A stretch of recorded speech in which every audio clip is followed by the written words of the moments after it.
How to use markup tools and draw in notes in iOS 18.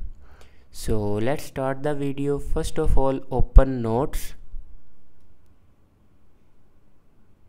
then click on notes and here add new notes, and here you can see the option markup. Simply click on markup and here you can use pencil, pen, highlighter, and you can use also erase. You want to erase anything, and also select a size of eraser, and here you can draw a straight line with scale, and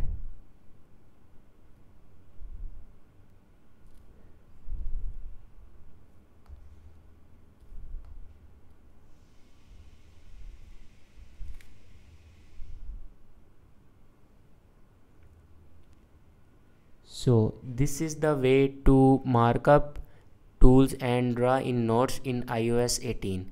Thanks for watching this video.